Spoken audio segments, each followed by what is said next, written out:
Əleyhissalam da deyir ki, aşiqlərin ən aşağı dərəcəsi budur ki, itayətlərini kiçik sayırlar, az bilirlər və günahlarını böyük sayırlar.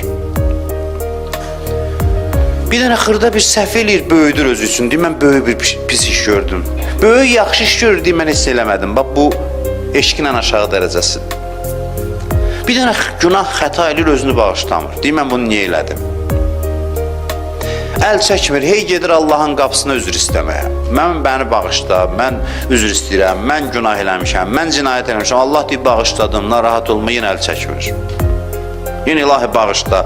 Üzr istədikcə daha da əziz olur. Allah qapısı elə qapı deyil ki, üzr istəyənlər xar olsun orada. Allahdan üzr istəyənlər ucalır, əziz olur.